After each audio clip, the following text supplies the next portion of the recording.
Hello friends, तो हमने अपने पिछले वीडियो में बात की थी हाइपोथायरॉयडिज्म की, यानी कि थायराइड की वो कंडीशन जिसमें थायराइड हार्मोन का लेवल बॉडी में बहुत कम हो जाता है, जिसको हम मोटा होने वाला थायराइड भी कहते हैं। तो आज के इस वीडियो में हम बात करेंगे हाइपरथायरॉयडिज्म की, जिसको आम भाषा में लोग सूखने वाला थायराइड भी कहते हैं। अब ये क्या होता है? कोई भी ऐसी क्लिनिकल कंडीशन जिसमें जो थायराइड ग्लैंड है उसके अंदर थायराइड हार्मोन का प्रोडक्शन बढ़ने लगे और वो बहुत ज्यादा मात्रा में उस हार्मोन को हमारे शरीर में छोड़ने लगे, हमारे ब्लड सर्कुलेशन में छोड़ने लगे।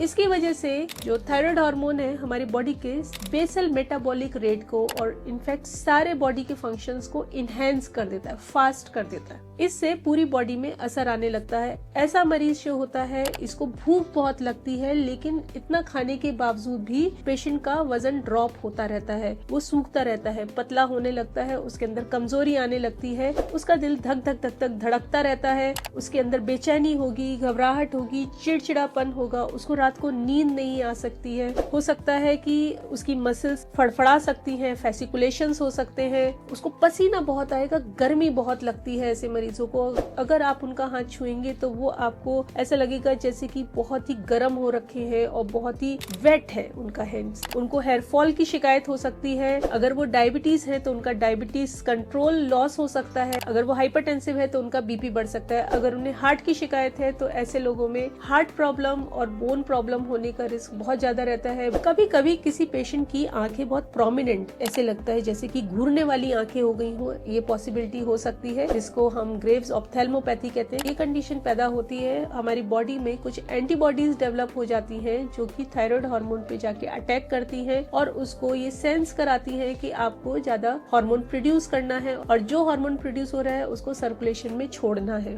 अब इसको पता कैसे लगाते हैं? इसको हम पता लगाते हैं थायराइड हार्मोन प्रोफाइल से, T3, T4, TSH। और इस तरह के पेशेंट्स में जो हमारा T3, T4 होता है ये काफी बड़ा होता है और TSH काफी सप्रेस्ड होता है, यानी कम होता है। फिर वही बात आती है, कई लोग कंफ्यूज होते हैं कि TSH तो कम है तो इसका मतलब क्या थायराइड हार्मोन कम है? नहीं, ऐसा नहीं होता है। अगर TSH कम है तो इसका मतलब ये है कि आपकी बॉडी में थायराइड हार्मोन का लेवल काफी ज्यादा है और उसको रिड्यूस करने की जरूरत है, नहीं तो आपको लॉन्ग टर्म कॉम्प्लिकेशंस हो सकते हैं। तो फ्रेंड्स, मैं उम्मीद करती हूँ कि आपको इतनी जानकारी पसंद आई होगी, समझ में आई होगी। तो अगर आपके घर में कोई भी ऐसा व्यक्ति है जो पीड़ित है थायराइड डिसऑर्डर्स के, उसके पास इस तरह के वीडियोस जरूर भेजें ताकि उसको इन बीमारियों के बारे में एक बेटर अंडरस्टैंडिंग डेवलप हो सके। तो अब हम अपने अगले वीडियो में बात करेंगे एक ऐसी परेशानी की, एक ऐसे डिसऑर्डर की जिसमें कि थायराइड हार्मोन बढ़ता भी है, घटता भी है, फिर बढ़ता है, फिर घटता है और पेशेंट परेशान रहते हैं कि क्या मुझे मोटा होने वाला थायराइड है या फिर मुझे सूखने वाला थायराइड है।